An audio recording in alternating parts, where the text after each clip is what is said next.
Kumusta po kayo? Bago po ang lahat, first things first.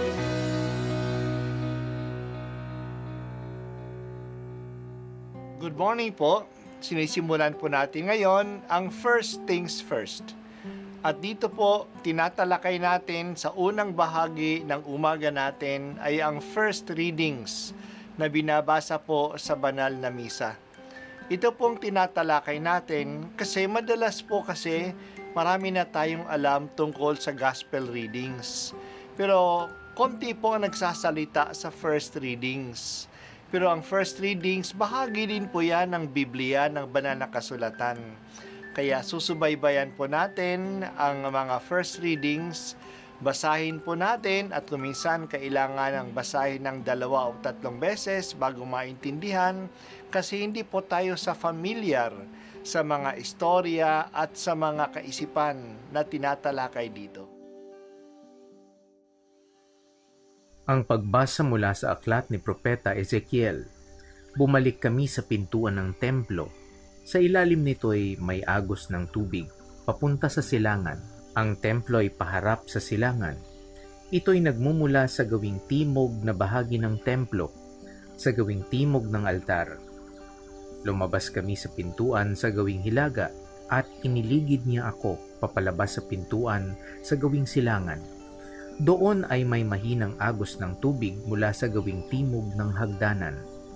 Nagtuloy kami sa gawing silangan. May hawak siyang panukat. Sumukat siya ng 500 metro. Pagkatapos, lumusong kami sa tubig na hanggang bukong-bukong. Sumukat uli siya ng 500 metro at nang lumusong kami sa tubig, ito'y hanggang baywang. Sumukat uli siya ng 500 metro. Ngunit yaon ay isa ng ilog at hindi na ako makalusong. Malalim ang tubig at kailangang languyin upang matawid. Sinabi niya sa akin, "Tao, tandaan mo ang lugar na ito." Naglakad kami sa pampang ng nasabing ilog. Nang ako'y pabalik na, nakita ko ang makapal na puno sa magkabilang pangpang ng ilog. Sinabi niya sa akin, "Ang tubig na ito ay papunta sa dakong silangan hanggang dagat na patay. Pag-abot nito sa dagat na patay, malilinis ang tubig nito. Lahat ng lugar na maagusan nito ay magkakaroon ng lahat ng uri ng hayop at isda. Pagdating ng agos na ito sa dagat na patay, magiging tabang ang tubig ng dagat. Lahat ng lugar na abutin nito ay magkakaroon ng buhay.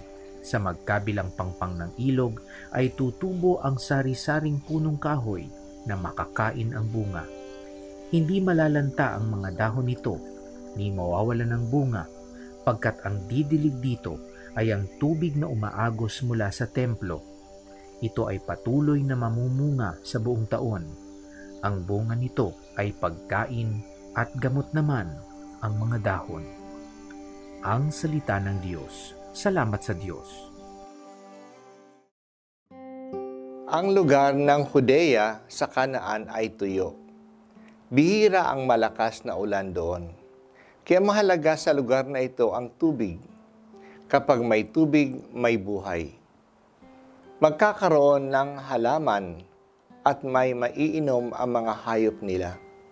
Kaya ang kanilang larawan ng paraiso ay isang hardin na dinadaluyan ng maraming ilog at may maraming halaman. Noong panahon ni Ezekiel, sinira ng mga taga-Babylonia ang templo.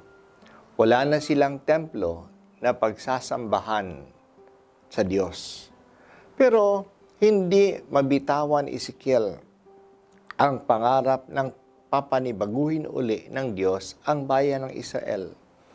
Babalik uli sila sa Kanaan at magkakaroon uli sila ng templo. Kasi si Ezekiel ay isang pari na ang kanyang pinagkakabalahan ay ang templo. Ang pagbasa natin ngayon ay bahagi ng pangarap na ito. Nakita niya ang bagong Jerusalem. Mula sa templong ito ay magsisimula ang maliit na agos ng tubig. Ito ay naging batis at habang papalayo sa templo, mas lumalalim at tumalaki ang batis at naging ilog na kailangan ng lumangoy upang matawid. Umagos ang malaking ilog sa dagat na patay, the Dead Sea.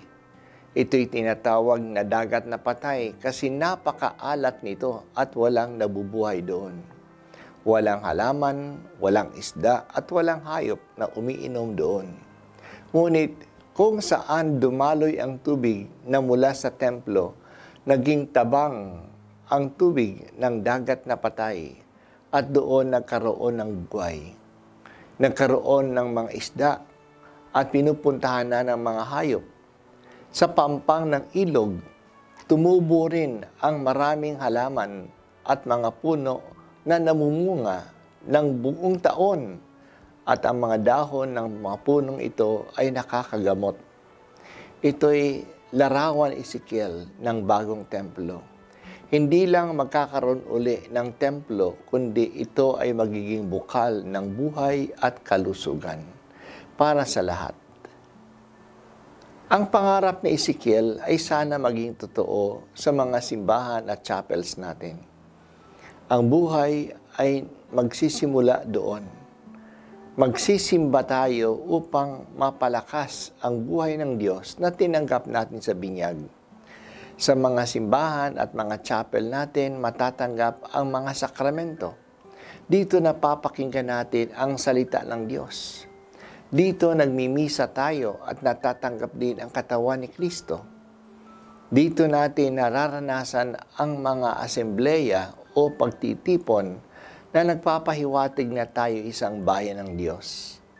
Sana ang sigla, lakas, tuwa at liwanag na nararanasan natin sa mga simbahan at chapels natin ay madala natin paglabas natin at pag-uwi natin sa ating buhay at ibahagi natin ito sa iba. Kaya magiging bukal ng sigla, ng tuwa at ng buhay ang ating mga bahay dalanginan.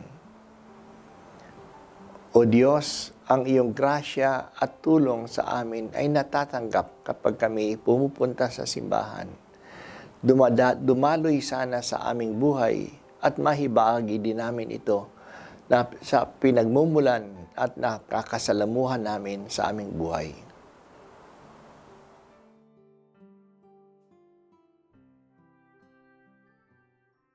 At ako po ay si Bishop Broderick Pabilio dito sa First Things First.